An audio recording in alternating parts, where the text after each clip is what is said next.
welcome to my channel and welcome to the very last episode of Very Necessary on my YouTube because I have finally started a Patreon. I know I said I was going to start it a couple months back, but figuring out like how I wanted to do content, because of course when you spread yourself out into more platforms, you got to create more content. So figuring out like what I wanted to offer on Patreon that I didn't offer on YouTube, what I wanted to talk about on Patreon that I wasn't going to talk about on YouTube, like all those things. I finally got them in order, and here's how my Patreon is going to work. All right, this is my Patreon page. As you can see right now, I only have one single tier for internet besties. It is $5 a month. And that's just because, I am still working on my Patreon content. I want to make sure too, the reason why I only did one tier is I want to make sure I am offering something that is it just makes sense to me for right now. So that's what's going on. That's what I'm doing. So here are the things that people will get on my Patreon. You will get early access to videos uploaded to YouTube. These will be select videos. So some videos, I know like in advance, I have them ready to go. I'm just like waiting on a specific day, but patrons will see them first. Exclusive story times and like just personal stories that I've deemed too personal for the general internet. So I think just like for instance, I told a story in one of my last videos about how I went out one night and I was like hitting on a bunch of random men. Well, there are some details that I left out, some things that I didn't share about what those interactions were like that I'd like to share. Valentine's Day is coming up and I have some stories I want to share about just like crazy dates and things that I've had, some more of those dating story times. I also know that some of you guys have reached out and been like, hey, would you mind retelling my story time? So I don't mind it at all, but I think it would be a better thing to do here on Patreon than on general YouTube. So I would absolutely do that as well. So yeah, just personal stories for myself that I think are too personal, and then stories like I'm also interested in collaborating with my audience and seeing like if y'all would like me to do any of your stories. So yeah, astrology videos, astrology, numerology, human design. Myers-Briggs. What else do we have? We have Enneagrams. I love talking about all this stuff, and sometimes I talk about it on my main channel and I get like hate comments. Or I get, very, very spiritual or biblical, people are like, well, what is this? What are you saying? So I am going to be making that kind of content, but only on Patreon. And one of the things I want to do, I'm really excited about, is a video about just like different couples in Hollywood and their Venus sign compatibility, which Venus signs are the luckiest in love, and I just want to go into, just different aspects of astrology as I learn more. Numerology, same thing. Like I said in my video, my numerology video that I did on my YouTube. Numerology is pretty easy to understand, but it's a great thing to apply, and I'd like to see it play out. So yeah, definitely more of those types of videos here. All video and audio versions of Very Necessary. So Very Necessary will live here now, and it is a video podcast, but sometimes I will also just release the audio only in case people want access to that. And I'm working with Anchor to be able to distribute the podcast in general. So like if you subscribe to if anybody subscribes to the podcast outside of Patreon, they'll be able to get it, through whatever platforms Anchor distributes it on. But so any more episodes of that will be there. And what I'd like to do with Very Necessary going forward is I want people to be able to contribute and to tell me, hey, listen, I would like to see you talk about this, or this is my opinion about this, or hey, are you going to cover this? This is what's going on right now in this corner of the world. So definitely this is an opportunity for people to reach out and say, if we're going to be talking about this, I would like to talk about it from this angle. So I'd be open to that.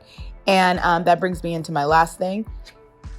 This is going to be a place where patrons can contribute to discussions and forums. Just a more personal place to talk. So I sometimes go into my YouTube comments. It depends on what the video is. Sometimes I know, like, if I go in there, I'm gonna get my feelings hurt. Like when I told the story about making the first move, I was like, man, people are probably tearing me up in them comments. So I didn't even go in. I didn't even look at it, didn't even go in. But on Patreon, I feel like the people that sign up for this, they actually support you as a person. They like you. They're not just there to like troll you or to make fun of you or whatever.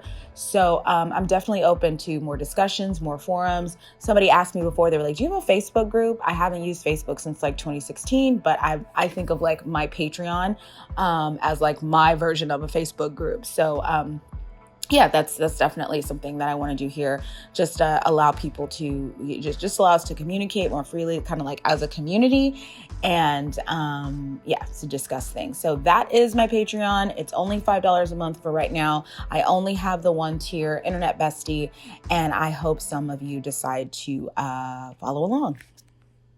So yeah, if you're interested, the link to subscribe will be below. And I hope that some of you follow me over there because I do enjoy doing these little episodes. And like I said in the video a couple seconds ago, they will now be with much more like audience participation and crowd involvement. You guys tell me what you'd like to see me talk about, or what you'd like to talk about, or what's on your minds in the world of pop culture and music and film and TV.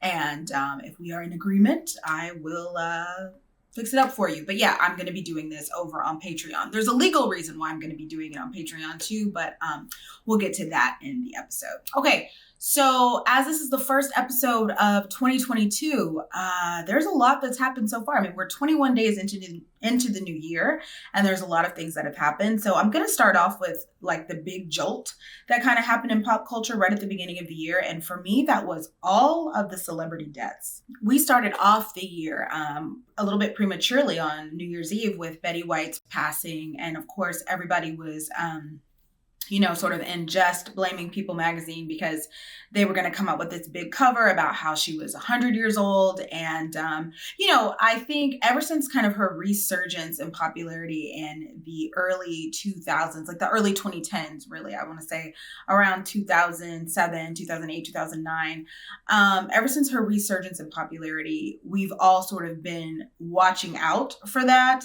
Whenever her name would be trending, whenever people would be talking about her, everybody had sort of been watching out and just it wasn't an unexpected passing, but it was unfortunate because I think we all needed her to turn 100 years old. But life had other plans, and she did pass away on New Year's Eve. And that set off, I think just really weird chain of events with celebrity deaths. I mean, we lost Sidney Poitier.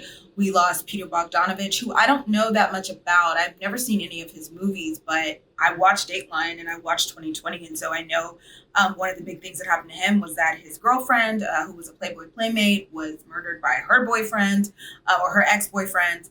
And then he went on to marry her little sister. So like I knew that story, but I'd never really seen any of his movies. So he passed away. We lost Andre Leon Talley.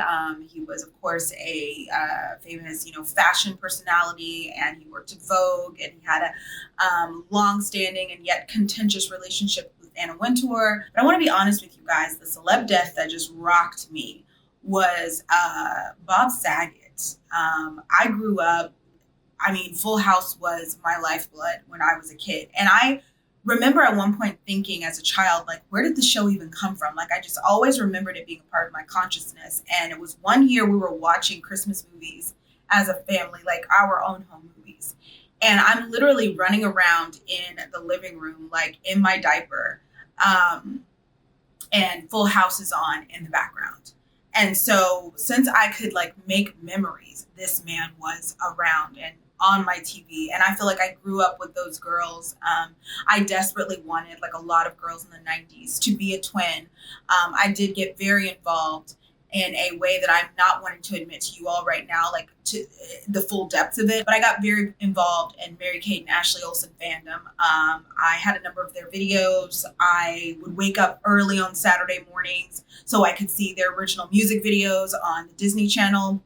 I just exposed myself. But Bob Saget was just a big part of my pop culture consciousness. And then I remember finding out, later on in life when like that movie, The Aristocrats, came out, that he actually had this really nasty sense of humor. And, his character, Danny Tanner, was one side of him, but he was really this other guy.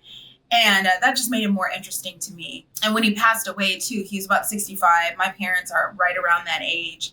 And I remember I cried when I found out he died. Like, I cried, and I remember thinking everybody should get 80 years. You should at least get 80 years. And like the fact that he didn't get that, and how he died. Like, I think he had a stroke or something. I mean, it wasn't related to substances. It wasn't related. It just happened. Like, he literally he was on a tour. He had uploaded this really positive and outgoing Instagram post, and then the next day he wasn't here. And so, yeah, that rattled me, because that rattled me. So I have not liked that about this year. But what I can say about each of the people that I mentioned is that they all did live a really full, impactful life. And I know when Betty White passed, they did a on her birthday, I believe it's January 17th, or it's around there. She was a Capricorn. They did a fundraiser for animals, in her name, and they raised so much money. So a lot of these people, they led a really, really impactful life, and as a society, we'll always be grateful for their for what they gave us. Okay, so literally as I'm editing, you guys, we lost two more people. Comedian Louis Anderson, who, I have to be honest, I watched a lot of his stuff when I was a younger person. I remember he had this cartoon show that used to air that was like autobiographical about his life. And I remember like the dad character was going off or saying something, and he was like, the dad was like, I'm gonna punish you guys or do whatever. And Louis' character, I remember, was like, well, how are you gonna do that, Dad? And the way that he said it, it was one of my most genuine laughs that I had as a kid, like where I was like, wow, there is real comedy out there in the world. Like, I had tears coming down my face. That moment, and Maxine Shaw, Attorney at Law on Living Single, pretty much all of her moments, those were the moments where I was like, it would be just a great living to make people laugh. So when I think of Louis Anderson, I think of that moment from that show, because it like brightened my childhood enough to where years later, I'm still like recollecting it when I think of him. And then Meatloaf passed away. So you might be too young. If you were, I would say, younger than maybe like 35, you may not know Meatloaf, but you know his work. So you probably know that song that's like, if you've ever been to a karaoke bar, you know that song that's like, and I would do anything for love, but I won't do that. He had that song. And then if you've ever heard that song that's like, every now and then I'll fall apart, turn around. Well, he can be heard on that song. He is not the main singer. The main singer is Bonnie Tyler, which you Shrek kids will recognize her from the I'm Holding Out for a Hero. Where have all the good men gone, and where are all the gods? That's her. But he's on that song because he like helped produce it. And that was his style. Like, he was very operatic, big songs. A big song that he wanted to sing that he didn't get the chance to sing. I think he does. He's recorded a version of it. Yeah, it's out there. But of course, we know like the main singer, the person who made it popular, was Celine Dion. And the song I'm talking about is It's All Coming Back to Me Now. And I think that it's so interesting that I really connect Meatloaf with that song, because I was listening to it literally last week, like a week from today. I was listening to the song, and I was listening to it because of TikTok. TikTok had that new challenge that came out, the It's All Coming Back to Me Now challenge, where people were getting out their hair dryers and standing on chairs and just being as dramatic as they could to the song. And I was listening to it because I was like, the song slaps. I listen to Celine Dion in detail, maybe once every couple months. But I was listening to it, and I remember thinking to myself, did Meatloaf pass? He's a part of this song, right? Is he still with us? That was a week ago that I was thinking about that. And so as I'm sitting here editing, to find out that, he was alive then, and he has since passed. And I think he passed from COVID, complications from COVID-19. But yeah, man, life is short. So, but I just wanted to also pay respect to them, because they both passed away as I was editing this episode. So, yeah. So, yeah, but it was definitely a sad way to start off the year. From celebrity deaths to the deaths of celebrity relationships. I don't know. My segue is not that good, but hey, it's my first episode in 2022. It's fine. I want to talk about, we ended the year last year with this, and I spoke about it in my last episode, but I want to talk about it in this episode as well. Tristan and Chloe. And the reason why is because this year is the year that paternity tests came out. And it was shown that that little baby that Marilee had, Marilee Nichols, whatever her name is, baby that she had, is Tristan's. Like, absolutely, he was forced to come out with a really ridiculous statement. Like, we didn't need him to make the statement. We didn't need him to, like, it just, whatever. And the response that that got in social media was, it just alerted me to the fact that I just look at it a little bit differently, mainly because I'm not like, Chloe. That's not where I'm at with it. I understand why people are there, especially Black women. I understand why, we would feel that way. But I just, from a woman's standpoint, I just hate to see a woman sort of dragged through the mud like this. From just a viewer standpoint, just looking at the family, I feel like Chloe's gotten the brunt of the really crappy relationships, as far as like how men have treated her in public, as far as just like the disrespect while they're together. And that's, that's my opinion. But yeah, I just, I hated to see that. And,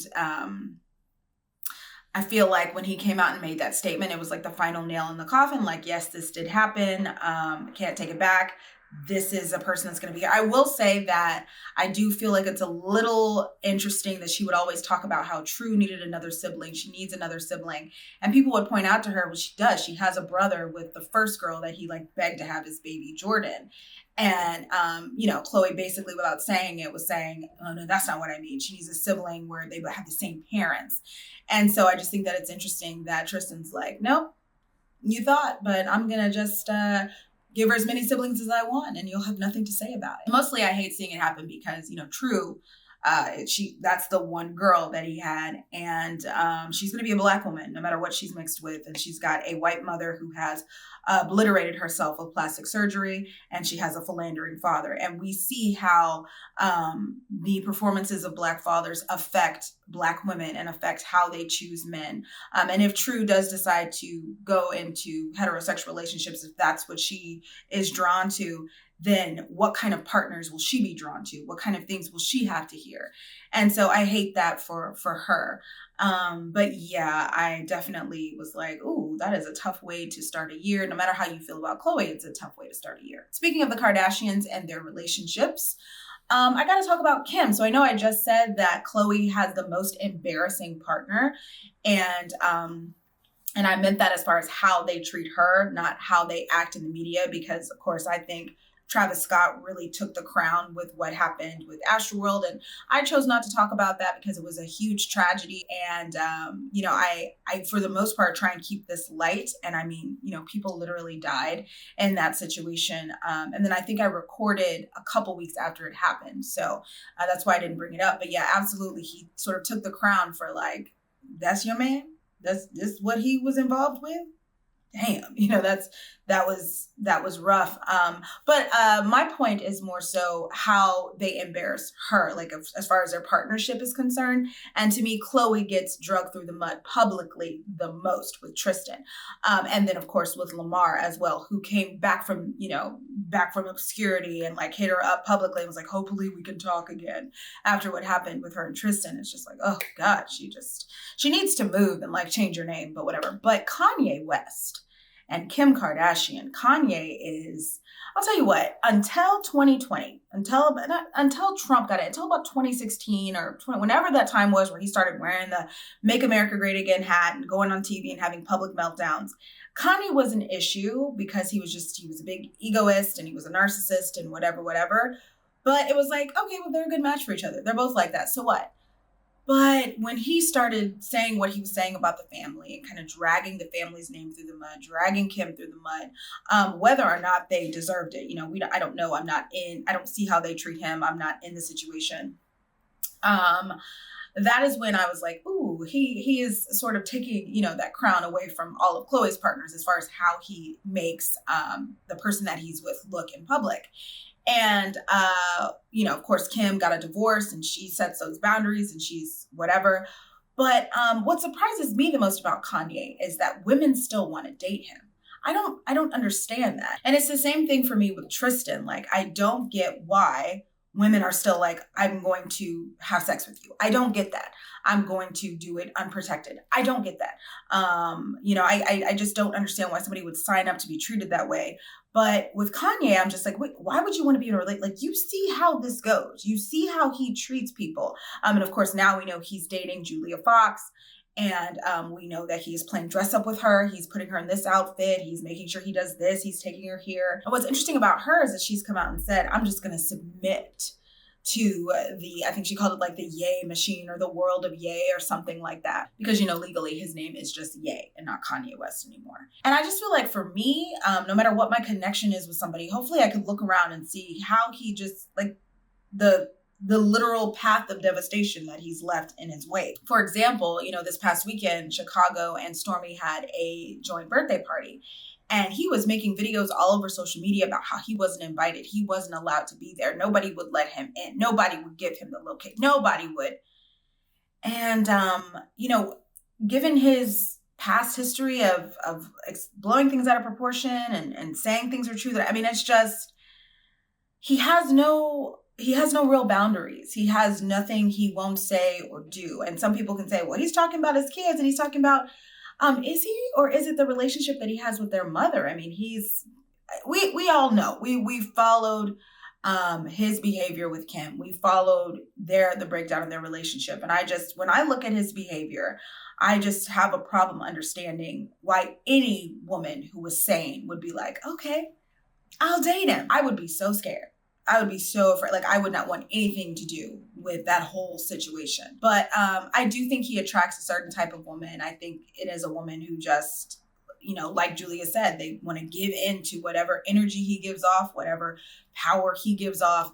And they want to be dressed up and they want to be, I don't know. He attracts a certain type of person for sure. And so, whatever happens with that relationship will be interesting, but I'm impressed at Kim's reaction so far. We'll see how that continues to unfold. But I just that whole thing kind of confuses me. Okay, so on the subject of celebrity relationship breakdowns, I'm going to talk about Lisa Bonet and Jason Momoa. We all know Jason Momoa from Game of Thrones. We know him as Aquaman. We know him as being just generally the hottest man working in film and television today. You can argue with the sky about that. I think what I think. I loved their relationship for a couple of reasons. The biggest one was that when they met, she was like 38 and he was like 26, 27. And that's hot to me. Sorry, but that's hot. Also, I loved like when they met, it was like a whole new chapter of her life open. She had 2 new babies. His star, exploded and grew and he became the movie star that he is today. And yeah, I was just always super proud of her from afar. Like, you go, girl. Like that's a good one. But they say that they had been living separately for a little while. Of course, there's rumors that his career and how big it got took a toll on their relationship. I don't know if there was maybe some jealousy there, but they did break up and that is unfortunate. But one thing about Lisa Bonet, I feel, is she's going to always have like dudes that want her and people that are after her. And so I'm not worried about her. And he is Aquaman, so he will also probably do very well. But I always really, really, from the outside point of view, looked at their relationship and was like, okay. Mm-hmm. So, it was sad to see that they had decided to go their separate ways, but I'm sure they'll be fine. Another couple, it was really sad to see that they've gone their separate ways, is Keith Powers and Ryan Destiny. Like, this was a beautiful young couple. And I kind of hoped they'd go the distance and like get married and do all that. But one thing I will say is that Keith Powers is 29, and I've talked about it before on my channel, but 29 is a really, really critical year in anyone's life. Astrologers call it Saturn return. You could just call it a critical time in someone's life, but a lot of times like divorces happen at that age. Marriages also happen. First children are born. People move out of that. Like, there's big things that happen to people around 29, 30 to 27, around that range. And I believe those are the ages of both of them, or at least they're the ages. This is the age of Keith Powers. So it doesn't surprise me that he would break up from this long-term relationship at that age. I just hope that they're both. I hope it's amicable. I hope that we don't hear any sort of skeletons come out of the closet about the relationship as the days go on. But they were absolutely beautiful. And I'm interested to see who both of them date next. Okay, from celebrity breakups to celebrity family breakups, I got to talk a little bit about Britney Spears and her sister, Jamie Lynn. I think I always thought before this conservatorship business happened, before everything broke apart, I always thought that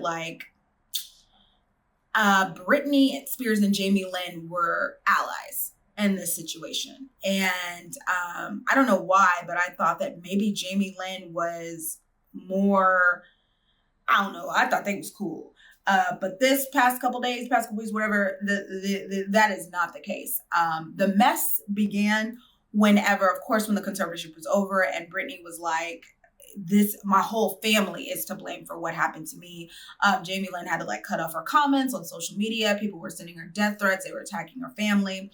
And then Jamie Lynn, I think from all of this situation, was contacted by a publisher. She contacted somebody and she is writing a book called Things I Should Have Said. And it wasn't even going to be called that. I think it was going to be a ripoff of Hit Me Baby One More Time. It was going to be called One More Time. If I'm completely making that up, I will write I am lying here on the screen. But I think that was the situation. And they changed the title at the end, when it was getting ready to get published. But as a result of her releasing this book, she's been going on a press tour. And she did an interview with Good Morning America, and she did an interview with Call Her Daddy, which is weird. It's like, Call Her Daddy? Really? And I'm not sure which one of these that Britney saw. I refuse to watch either one of them. I just don't care enough to actually watch it. But I know that at one point, Britney saw one interview because she was at home with a fever and couldn't get any Tylenol. It sounds in some ways like she's still on lockdown. I'm not quite sure the amount of freedom she actually has right now. But she was not happy. She was not happy with the things that Jamie Lynn said. She was not happy with the things that Jamie Lynn admitted to. And of course, Britney's fans were not happy. Here's what I'll say. Jamie Lynn just basically talked about what it was like to grow up with Britney as a sister. She said, hey, I never really understood the conservatorship, but I do think it might have been important because Britney is mentally ill. These are some of the things that I noticed. As someone who has been around people that do have severe mental illness, I'm not going to say Jamie Lynn was lying, but I am going to say that she was out of line. I think every person in Britney's immediate family should go and hide just under the deepest, darkest rock for the longest period of time. I don't even recognize Jamie Lynn, to be honest. If I saw her in the street, I wouldn't even, she could change the color of her hair and change her whole life. If I was her, I would liquidate all my assets that are a result of what Britney was able to do for me for years, and I would downsize my life and completely change it instead of trying to ride the coattails of this situation or lean into it. Like I said, I don't think she's lying. I think she probably witnessed some stuff, but now is not the time to pile on. Now is the time to just go ahead and bow out, because in my mind, her entire life was stolen and given to her. She didn't really earn anything that she has. It was taken from Britney. And by anything that she has, I mean financial security, the ability to call herself a celebrity. Those things were taken from her sister without her sister's consent, really, because her sister had to be in this conservatorship to keep making money and be the breadwinner for her entire family. So if I was her, I would close my mouth. But anyway, so she keeps talking. And Britney keeps firing back on social media. And she is really firing back, just scathing. I have some of the responses here on the screen, just scathing responses to what Jamie Lynn is saying. And at one point she's like, and let's not pretend that you were an angel. And to this, one of Jamie Lynn's old co-stars from when she used to be on Nickelodeon, came through and was like, yeah, Jamie Lynn was a horrible kid. There's even an interview that I saw Britney's dad talking about Jamie Lynn as a kid. She was not great. He was like, she was a spoiled brat. She was this, she was that. So, there's just a lot of family dirty laundry that's being aired. And eventually Britney, within the last day or so, issued Jamie Lynn a cease and desist letter and said, keep my name out your mouth. Keep my name out your mouth. You can go ahead and sell your little book, but keep my name out your mouth. Enough has been said and has been done to me, and enough has been said about me. Keep my name out your mouth, which I respect and feel the same way. Like, sell your book, do whatever you got to do.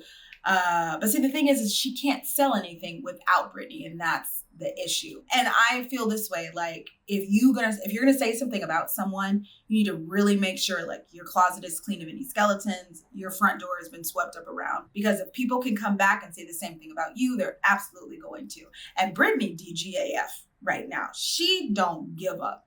She don't care. She is coming for anyone and everyone who might try and threaten like the next chapter of her life. So yeah, if I was Jamie Lynn, I would find a cool place under a dark rock to hide, and I would start over. Speaking of lawsuits and things with the law, I said cease and desist. So segue, I'm trying. I got to talk about this Cardi B and Tasha K situation. So if you don't know, Cardi B is suing a YouTuber for telling her audience here on YouTube that Cardi B has herpes. Cardi B had a cold sore in a video she did on like Instagram or something, and the YouTuber grabbed it and was like, hey, she's got herpes. That's all I really know of the situation. But the situation scares me because, of course, like, I do this little show because I think it's fun to talk about celebrities and so on and so forth. And I do this show because in my mind, I'm like, who's going to see this? Nobody cares what I have to say. So Tasha K, I've never watched any of her videos. I saw her for the first time, I think last year during the pandemic. And I just thought it was so cool. She had 1 million followers. I was like, that's awesome. But I've never sat and watched any of her stuff. But she came from YouTube and like rose up and built this empire enough to where Cardi B is like, what is she saying about me? And knows it and is going to sue her. And so I just think any of those of us out there who make content on this platform, like, we have to be aware that you never know who is listening. You never know who can comment on what you're saying. And I always forget that like YouTube is attached to Google, which is the biggest search engine in the world. There are probably people that celebs hire to just like look online, like who's saying things about you, what's going on.